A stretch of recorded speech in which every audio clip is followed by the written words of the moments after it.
Part 4, Chapter 8. The Well-Played Game. Sports can do so much. It's given me confidence, self-esteem, discipline, and motivation. Mia Hamm. Successful competitors want to win. Head cases want to win at all costs. Nancy Lopez. The late Tom Landry, former coach of the Dallas Cowboys, said sports are a great teacher. I wholeheartedly agree. The world of sports is both a classroom and a laboratory. Through competition, we learn from a young age the value of training, practice, and discipline, as well as the meaning of fair play. Sports teach us how to persevere, how to deal with adversity, how to become part of a single heartbeat that defines a team.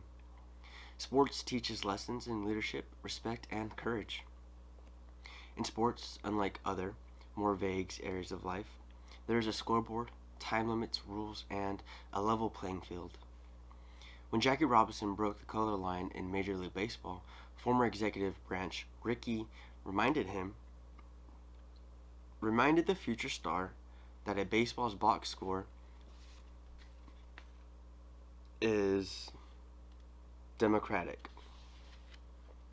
It doesn't tell you how big you are, what church you attend, what color you are, or how your father voted in the last election. It just tells you what kind of baseball player you were on that particular day.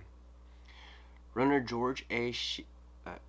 Sheehan compared sports to theater, where sinner can turn saint and common man can become an uncommon hero. Sports is singularly available to give us peak experiences where we feel completely one with the world and transcend all conflicts as we finally become our own potential. At the recreational level, sports are about doing your best and having fun. Unfortunately, coaches, parents, and even young athletes who take their cues from adults often forget the purpose of competition. They look at professional sports, which is a business. Winning and losing translates into dollars and cents, and lose perspective. Youth coaches scream at kids and kick the dirt in anger, imitating big league managers. They behave as if coaching Little League is their livelihood. They lose sight of what's most important at this level. Success is measured not in wins and losses, but in the personal growth and development of young players. Roger Staubach, the former Cowboys quarterback, said, "The only successful youth sports program is the one with the coach who will accept the losing along with the winning, last placing in the league along with first place, and still be able to congratulate his team for their efforts." But how many coaches do that? The behavior of some coaches and moms and dads leaves you wondering who is most mature, the adults or their 10-year-olds. In Alvin, Texas, Nolan Ryan's hometown, a police sergeant who is an assistant coach on a pony league team for 13 and 14-year-olds was ejected for arguing a close call at first base. He went home, put on his police uniform, returned to the ballpark, and waited for the game to end. When the umpire left in his car, the officer stopped him and gave him a warning ticket, saying the umpire had failed to signal. For his stunt, the officer was demoted and put on 6 months probation. The umpire later said, "This was a real juvenile over a baseball game." The policeman coach should have been with me last summer at the Goodwill Baseball Series in Japan. In Asia, respect for the game is very important. Players at the high school level bow to the umpire. They also bow to the field. It is a sacred time and place. Today, we hear kids say, "Don't be disrespecting me." If the game of baseball and other sports could talk, can I help you?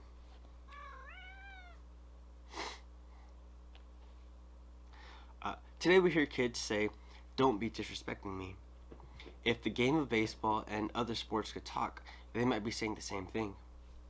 Sadly, we have gotten away from civility and good sportsmanship.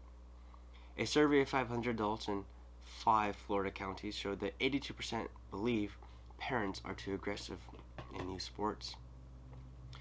A North Carolina soccer mom was charged with hitting a teenage referee after a game, and a Cleveland father punched a 15-year-old boy, Jesus, on the soccer field because his son has said he was being pushed around by a bigger player. In Massachusetts, the fathers of two 10-year-old hockey players came to blows during a game. Wow. One man died from a head injury. In Jupiter, Florida, an Atlantic Association required grown-ups to take a class in how to be good sports. Parents were instructed to watch a 19-minute video on the roles and responsibilities of a parent of a youth athlete. They also signed a code of ethics pledging to behave at sporting events. Americans are obsessed with winning. In our society, if you don't win, then you're a loser. Fans are very unforgiving. In Philadelphia, the city of brotherly love, sports fans are said to be so tough that when the local teams aren't in town, they go to the airport and boo the bad landings. When your favorite team wins, you feel energized. Even the food tastes better. TV announcer John Madden had a good line. Winning is a great deodorant. When I was in graduate school at Arizona State University, social psychology students counted the people wearing caps, sweatshirts, and jerseys bearing the ASU logo and logo after football games. They found that the number of fans wearing the school colors was 30 to 40% higher after the Sun Devils won than after they lost. It's called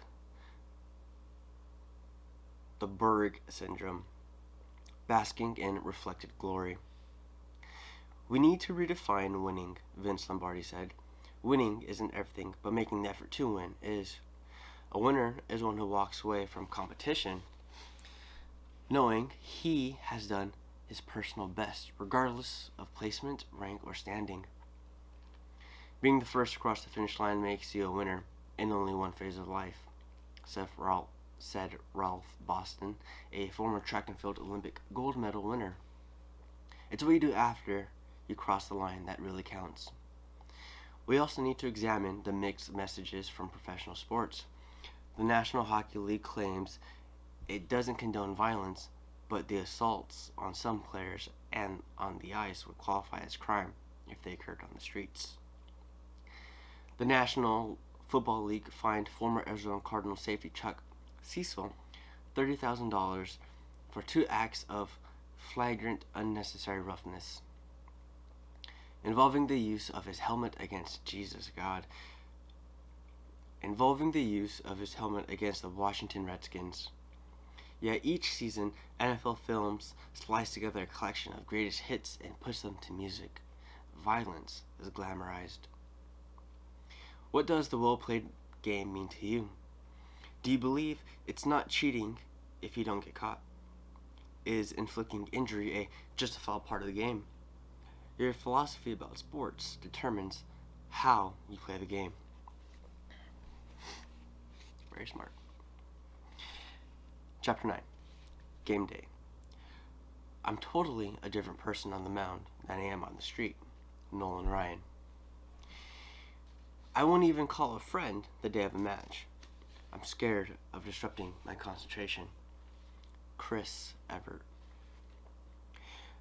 5 hours before game time on a bright late spring afternoon, a solitary figure sat alone in the stands behind first base in Anaheim Stadium. Walking toward him, crossing the manicured grass in right field, I thought how strangely quiet and wonderfully peaceful it seemed, so different from the last time I was at the stadium, when the Arizona Cardinals played the Los Angeles Rams. That memorable Sunday afternoon, the raw roar of the crowd filled the arena. Standing on the sideline, I could hear the grunts, the violent slaps of pads, and the voice of Cardinals special teamer Ron Wolfe, black paint smeared under each eye as he came off the field, half crazed. "Forget the refs," Wolfe screamed. "It's jungle rules out there." Now, Several months later, I crossed the ball field and climbed the stadium steps. The man, wearing his uniform, pants, and a t-shirt, motioned for me to sit down and join him. Jim LeBrevier,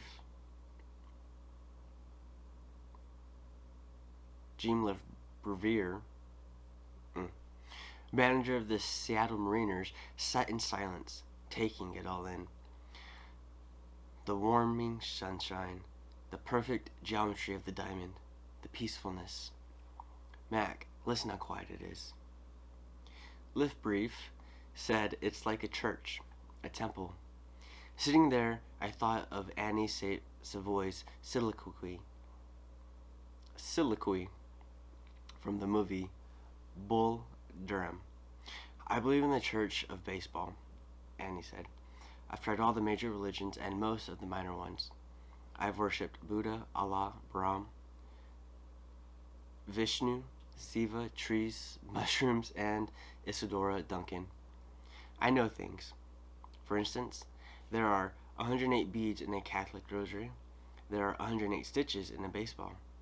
I've tried them all, and the only church that truly feeds the soul, day in and day out, is the Church of Baseball. Lefebvre gazed at the field, the sweep of empty stands. This place has got rhythm to it. It's like a heartbeat. Ba-bum. As the manager imitated the sound of a single heartbeat, he closed and opened his right hand. In 45 minutes, our guys will come out for batting practice. Then the vendors will start showing up. Ba-bum. Ba-bum. And the fans will start to arrive. And the other teams will come in, and you can see them over there in the dugout. Ba-bump. Ba-bump. Ba-bump. Jimmy's hand opened and closed, faster now. Then the lights go on and the umpires step into the field and they play the national anthem. And in his mind's eye, Lefebvre could see it and feel it, and surely as he could feel his own pulse. The baseball game, a living, breathing thing. Sports is not life and death, but it has been called a war without fatalities. On game day, the heart quickens and competitive athletes put on their game faces. I have seen it in all sports. With some athletes, it's almost a Jekyll and Hyde transformation. Mild-mannered soccer star Mia Hamm described her game day mindset as a warrior's mentality. Hank Aaron said the most important thing is how a person prepares to do battle. Everyone gets ready differently. Bo Jackson, the greatest specimen of an athlete I've ever seen, is a soft-spoken fellow. I've worked out with him in Phoenix when he was rehabilitating his hip, which he injured playing in the NFL. Jackson described his alter ego as Jason, the indestructible evil force in the Friday the 13th movies. I refused to let him out of his box, Jackson said, except on Sundays in the fall. I let him out on Sundays when I strap my helmet and go out and play football. Alex Karras, the former Detroit Lions star, assumed a bigger-than-life identity on game day. He became Paul Bunyan, the giant lumberjack. I wake up in the hotel room this morning, Karras said, and I say to myself, Paul, we're going to have ourselves a game this afternoon. We're going to remove the stuffings from people. I can feel myself inflate. Larry Wilson, former general manager of the Arizona Cardinals, is a quiet, soft-spoken man. Looking at him, one would never guess that he was one of the hardest hitters in history of professional baseball. A member of the Pro Football Hall of Fame, Larry invented the safety blitz. I asked him one day about the fierceness with which he played on Sundays. On game day, I thought about being on a ranch again, punching cattle, Wilson told me. If anybody came into my pasture where my cattle were, they were wrestling. They were going to get punished, and they wouldn't want to come back. In the NFL, players review films on Monday. Tuesday is a day off, and Wednesday the coaches put in-game plan. And by Friday, players mentally begin funneling down They start eliminating the world around them and focusing on Sunday's approaching kickoff. Some check into a hotel 2 days before the game. They get so keyed up that they don't want to be around their wife or their kids. On game day, many professional athletes put on dark glasses and headphones and listen to music to help insulate them from the outside world. Music helps to energize or calm them down.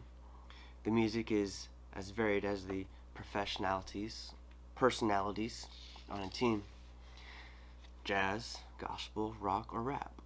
Long before viewers turn off their TVs to watch an NFL game, the Warriors are mentally and emotionally grinding themselves for battle. Many go into the stadium early and stroll up and down the field, a practice known as grazing. Some find strength and comfort in worship. When the Phoenix Suns played the Chicago Bulls in the NBA Finals, Charles Barkley walked into the Suns clubhouse and found it empty. He knew his teammates were holding a pre-game prayer service in another room. Barkley picked up a felt-tipped marker and wrote his game day theology on the message board.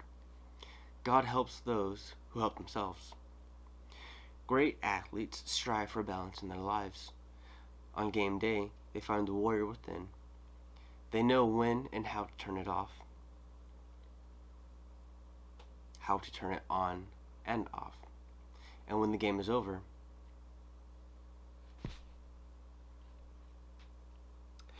great athletes strive for balance in their lives. On game day, they find the warrior within. They know when and how to turn it on, and when the game is over, they know how to turn it off. Part 4, Chapter 10, The Mirror Test. When the game is over, I just want to look at myself in the mirror, win or lose, and know I gave it everything I had. Joe Montana. The softest pillow is a clear conscience. Joe Wooden. At age 19, the pride of commerce, Oklahoma, arrived in the big city wearing a Sears Roebuck suit and carrying a cardboard suitcase. He was natural in the flesh. He could do it all, and he did. He beat out drag bunts. He snagged Gil Hodges' deep dive to left center field to save Don Larson's perfect game in the 1956 World Series. He hit a ball 565 feet. He became the greatest switch hitter in history of all baseball. He was number 7 of the Yankees, an American icon, and my boyhood hero. Growing up in New York, I called him Mickey as if I knew him personally. I imitated his swings from both sides of the plate. Kids coveted and collected his baseball cards. I still have a ball he autographed during his heyday when fans of all ages worshipped him, before injuries and surgeries broke him down. By any measurement, Mickey Mantle was hugely successful as an athlete, but Mantle was an alcoholic. In the spring of his second season with the Yankees, after his father died of Hodgkin's disease, he started drinking. For 42 years, Mantle bottled himself out with the bottle and abused his body. He failed as a husband and as a father. At banquets and in bars, Mantle recited a line that always got a laugh. If I knew I was going to live this long, I'd taken better care of myself. But the joke wasn't funny. Alcohol ruined his liver. Sadly, Mantle's biggest wins came very late in his life. He won his biggest World Series when he checked into the Betty Ford Center and became sober. His most important home run was reconnecting with his family. As Mantle told Sports Illustrated 15 months before he died of cancer, I'm going to spend more time with all of them, show them, and tell them I love them. Serving not only as a performance coach, but also as a personal counselor, I see athletes backstage, unguarded away from the applause and out of the white glare of the limelight. Some professional athletes who appear to the public to have the world on a string actually lead unhappy lives. Sports heroes are humans too. My boyhood idol had feet of clay. But while Mantle's story is a sad one, I have experienced the joy and satisfaction of watching other sports figures develop and grow as athletes and as people. One of my favorite success stories is Ken Griffey Jr. I've known Ken and his father since 1987. Jr. was 17 when the Seattle Mariners chose him from Cincinnati's Moeller High School in the first round of the draft. 2 years later, he made it to the big show. One of the game's greatest players, Griffey passes a test I ask all athletes, and will ask you as a reader to take. It's the mirror test. I'm a big believer in the mirror test, said John McKay, the former NFL and college coach. By that, I mean you shouldn't worry about the fans or the press or trying to satisfy the expectations of anyone else. All that matters is if you can look in the mirror and honestly tell the person you see there that you've done your best. Ken Griffey Jr. enjoys the peace of mind that comes with looking at his reflection. As long as I can look in the mirror and know I've done everything I could, he said, that's all I care about. A poem I like says, in part, when you get what you want in your struggle for self, and the world makes you king for a day, just go to the mirror and look at yourself, and see what that man has to say. You may fool the whole world down the pathway of years, and get pats on the back as you pass, but your final reward will be the heartache and tears if you've cheated the man in the glass. Harvard researchers collaborated on a project to define what makes a successful life. They produced a list called the 5 L's. Love. For a performer, love is the most basic ingredient for success. Without love for your sport and those people who are important to you, you aren't living. You're only breathing. As Peggy Fleming, the former Olympic champion figure skater, said, the most important thing is to love your sport. Never compete just to please someone else. You've got to love what you're doing. Hockey great Gordie Howe said, if you love it, you can overcome any handicap or the soreness or all the aches and pains. Listen to the former Major League Ozzie Smith. Now that I'm out of the game, I know how lucky and blessed I was to play the game that I love. When he coached for the Chicago Cubs, former star Jimmy Pearsall said the first thing he did before the start of every spring training was to fall in love with the players and the game all over again. Labor. It is said, if you do what you love, you never work a day in your life. But there is no shortcut to success. Success is built upon dedication and hard work. Red Auerbach, the legendary Boston Celtics coach, valued work ethic as much as he did talent. He quizzed players about their work habits. How did they respond to coaching? How could they improve their talent? Take Larry Bird, Auerbach said. He doesn't have the speed, he doesn't have the height, but he works and works, shoots and shoots. He sets inner goals for everything, for the week, for the month, for the season. Learn. Frank Howard, the ex-big league slugger, said the trouble with baseball is that by the time you learn how to play the game, you can't play it anymore. The same can be said for most other sports. Dan Fouts, the NFL Hall of Fame quarterback, compares an athlete's career with the scales of justice. The left side of the scales is piled full of talent, and the right side is piled with brains. You can begin your career. When you begin your career, it's full of physical and almost void of the mental, Fouts said. Then, as you get further along, the balance shifts to the mental side as your physical abilities deteriorate and your mental capabilities accelerate. The frustrating thing is, you can see your body aging right before your eyes, but you know so much about the game and how to play it. That's really the way I always felt, especially as I got past the middle of my career.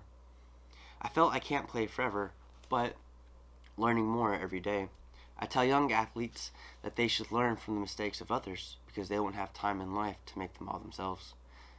Manager Lo Panilla tells players that they have to remember their mistakes and then forget them. Laughter. Don't let a competition kill your sense of fun. Part of the music of sports is laughter. Someone asked former manager Woody Herzog what it takes to be successful in his business. A sense of humor, Woody replied, and a good bullpen. After an embarrassing loss, John McKay was asked about his team's execution. "I'm all for it," the coach deadpanned. During the 1998 season, Mariners pitching coach Brian Pierce was working with prospect Ivan Montaigne, a hard-throwing but inconsistent right-hander. The Cuban pitcher was wearing a necklace made of bones. When Pierce ordered Montaigne to take off the good luck charm, the pitcher warned that if he did, it would cause Pierce's death. "I'm not scared of dying," Price replied. "I'm scared about getting fired if you pitch bad again." Life is too important to take too seriously. If you learn to laugh at yourself, you will enjoy a lifetime of entertainment. Leave or let go. "I know that I'm never as good or as bad as any single performance," Charles Barkley said. "I've never believed my critics or my worshippers, and I've always been able to leave the game at the arena." Former manager Sparky Anderson warned that winning can become an unhealthy obsession. "The trick is to realize that after giving it your best, there's nothing more to give. Win or lose, the game is finished. It's over. It's time to forget and prepare for the next one. Love the game or your work, but don't be married to it." I see the 5 L's in Ken Griffey Jr.'s life.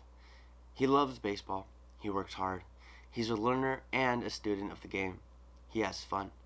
And although he wore a Seattle Mariners uniform for 11 years, he was able to let go and move on to Cincinnati and continue his career in the city where he grew up. Success in life is peace of mind, the feeling of having no regrets.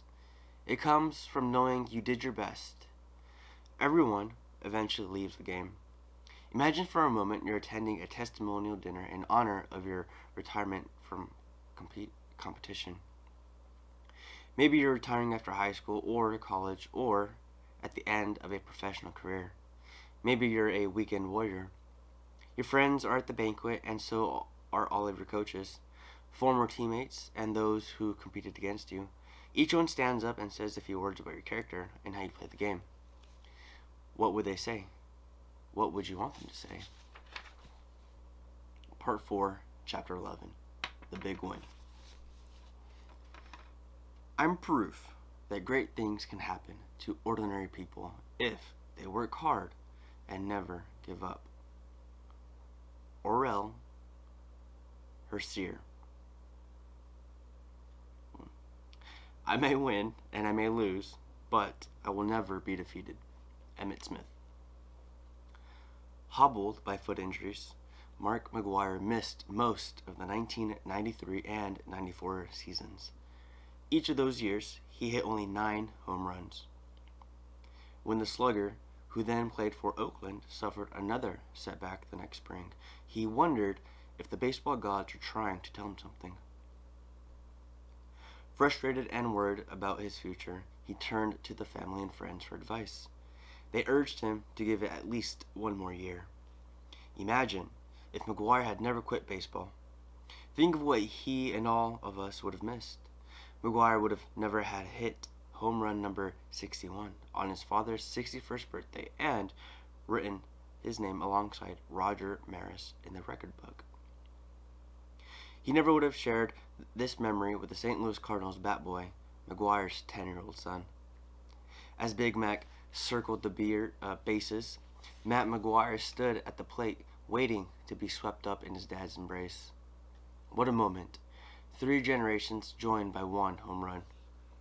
If McGwire had quit, he never would have hit number 62, a feat that thrilled him so much that he forgot the first rule of Little League: touch them all. In his excitement, McGwire missed first base. He came back, touched first, touched second, touched third, and touched home. The night McGwire took ownership of the most prestigious record in sports, he touched everything and everyone. If McGwire had quit, baseball's new Man of Steel wouldn't have hit 5 home runs during the last 40 hours of the magical 1998 season. Before his last at-bat, he stood in the on-deck circle, eyes closed, absorbing the energy. Then he stepped to the plate and belted number 70. They say that the 70th baseball is worth thousands. But how can you put a price tag on that heroic summer and the impact it made upon the game, the fans, and the country? McGwire said it all. I can't believe it. Can you? Michael Jordan's goal as a teenager was to make his high school basketball team. He can still see himself back then as an anxious sophomore on the long-awaited day when his coach posted the typewritten sheet in the gym. The students who made the team were listed, while those left off had been cut. Jordan's eyes searched the list. He ran a finger down the alphabetical column of names. His wasn't there. His heart sank. After school that day, Jordan went home, shut himself in his room, and cried hard tears.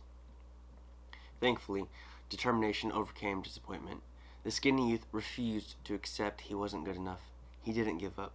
If he had, he wouldn't have experienced the pleasure of watching the greatest performer in basketball history win NBA championships and MVP titles and lead a dream team to gold on the Olympic stage. Lance Armstrong remembers the moment doctors gave him grim news. In 1996, the cyclist was told he had testicular cancer. The disease had spread to his abdomen, brain, and lungs. The first thing I thought was, oh, no, my career's in jeopardy. Armstrong told friends. Then he kept finding new problems. I forgot about my career. I was more worried about making it to my next birthday. Armstrong underwent 4 rounds of chemotherapy and had surgery to remove brain tumors. Remarkably, less than 3 years after doctors gave him only a 40% chance to live, the 27-year-old Texan was pedaling fiercely across France, over the Alps, and across the Pyrenees. Bent over his two-wheeler, the American led the way on the 2,286-mile journey over some of Europe's most extreme terrain, uphill and down in sunshine and in rain. Some climbs were as steep as the steps of a football stadium. He ate on the go. He sipped liquids like a hummingbird from a feeder. Fueled by willpower, he was a sewing machine, burning 6,000 calories a day. The Tour de France is one of the world's greatest tests of human endurance. The race has been compared with running a marathon every day for 20 days. Lance Armstrong doesn't need a trophy to prove he's a winner, but he received one in 1999 anyway. On the last day of the race, he arrived in Paris, draped in the American flag and embraced by cheers, the winner. But more than that, Armstrong is an inspiring symbol of survival. His is a life-affirming story and continues to be. Lance repeated the feat the following year. In working with athletes and all performers, I remind them that we don't know what the future holds for any of us. So why not act as if you're going to have a great future? Set your goals, do the work. While positive thinking doesn't always work, negative thinking, unfortunately, almost always does. Throughout this book, we have talked about some of the world's best-known athletes. Most champions, however, aren't famous. They aren't written about in Sports Illustrated or interviewed on ESPN. Instead, they are all around us. They are everywhere we look. Ida Dotson was 2 years old before her parents suspected something was wrong. Tests confirmed that the child from Tombstone, Arizona was hearing impaired. When Ida turned 4, her mother and father drove to Tucson and placed her in the Arizona School for the Deaf and Blind. She spent 10 years at the school. Her sophomore year, Ida said she wanted to go to public school, so she enrolled at Tombstone High. She didn't know how to communicate with the other 300 students. They didn't know sign language. Ida worried if they would accept her, and they did. She couldn't hear the band play or the cheerleaders cheer, but if being deaf is a handicap, no one told Ida. She joined the girls' varsity basketball team and worked hard, wearing a hearing aid that allows her to detect vibration from the referee's whistle. She became the school's top scorer and the team leader. In her senior year, Ida took Tombstone to the semifinals in the state's playoff. The last lesson is the most important. Don't let your fears get in the way of your dreams. Don't let whatever you can't do, don't let what you can't do interfere with what you can do.